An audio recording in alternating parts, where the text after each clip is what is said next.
안녕하세요. 맹수녀의 북카페입니다. 역설 속의 진리.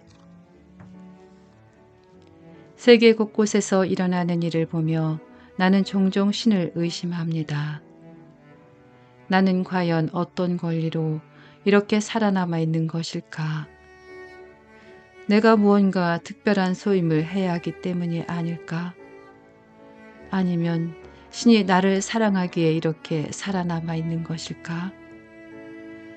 그렇다면 위험이 닥친 곳에는 신이 없단 말인가? 먼 곳의 일이야 나와 상관없으니 그저 두 눈 질끈 감고 나만의 믿음에 달라붙어 있으면 그만인가? 그렇다면 다른 사람이 겪는 어려움은 내가 신을 의심할 이유가 되지 않는가? 나에게 고난이 닥쳤을 때만 의심이 나를 흔드는가? 내가 잘 지내면 신은 좋은 분이고 내가 어려움을 겪는 것은 신이 나를 버린 탓인가? 자기의 고난 앞에서만 신과 싸움하는 것이 과연 성숙한 믿음의 징표인가? 나는 내가 어려움을 겪을 때 신을 신뢰하고 싶습니다. 그리고 다른 사람의 고통을 볼 때 신과 씨름하고자 합니다.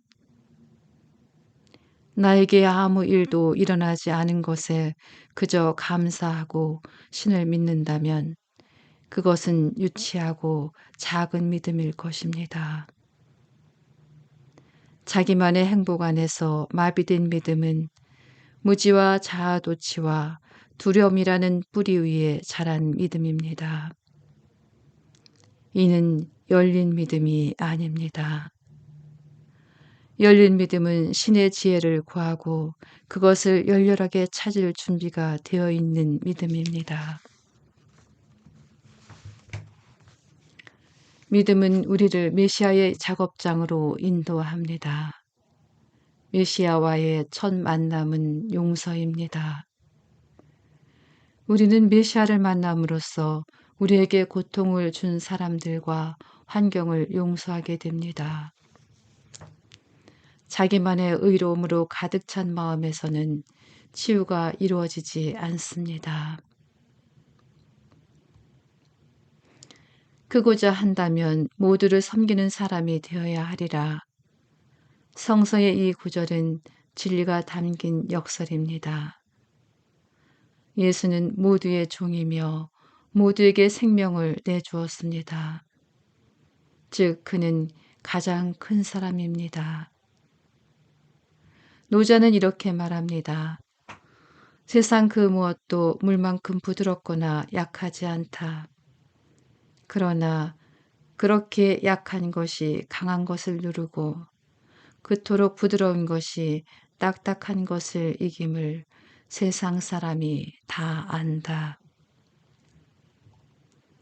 부번은 인격적인 하느님을 포기하는 것은 하느님을 관념으로 만드는 것이다.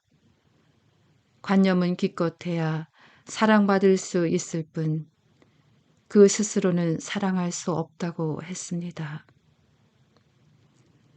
인격적인 하느님은 우리와 관계 맺는 하느님입니다. 하느님이 듣고 있기에 우리가 기도를 올릴 수 있습니다. 하느님이 행동하기에 우리가 그것을 경험할 수 있습니다. 하느님이 사랑하기에 우리가 응답할 수 있고 하느님이 말하기에 우리가 들을 수 있습니다. 위기는 몸이나 마음의 고통을 동반합니다. 우리가 사는 동안 고통을 피하기만 할 수는 없습니다. 그런데 살면서 좋은 울림을 내고자 하는 마음가짐은 고통을 통해 유지되는 듯합니다. 고통을 겪을 때 우리 안에서는 잘못된 것을 고치고자 하는 마음이 용솟음칩니다. 조화에 대한 동경이 살아나지요. 이런 동경이 없다면 세계의 음악은 참을 수 없는 지경이 되고 말 것입니다. 몇 주씩 등의 통증을 느낄 때면 나는 반사적으로 기도합니다. 어휴, 등 통증이요. 하고 말입니다. 그런데 이런 기도 한 번으로 통증이 씻은 듯이 사라진다면 어떻게 될까요? 하느님이 내 뜻을 모두 들어준다면 나는 돌이킬 수 없는 위기에 처할지도 모릅니다. 바이올린 제작자에게 등 통증은 일종의 직업병입니다. 그런데 내 몸이 통증을 느끼지 못한다면 나는 자신을 착취하게 될 것입니다. 등 통증은 내게 자신을 혹사하지 말라고 일러주는 신호입니다. 우리는 위기를 싫어합니다. 그러나 인생을 다 살고 돌아보면 위기 없는 삶은 온갖 고난을 통과하며 인도받은 삶보다 소명을 이루기가 더 어려웠음을 알게 될 것입니다. 신은 불가사의한 방식으로 고통 가운데 함께합니다.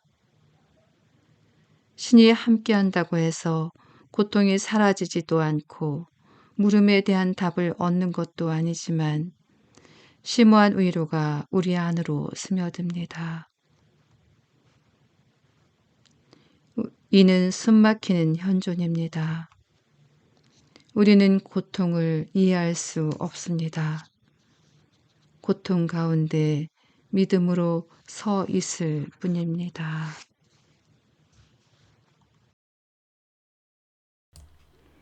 오늘도 좋은 하루 되시고 다음에 만나요.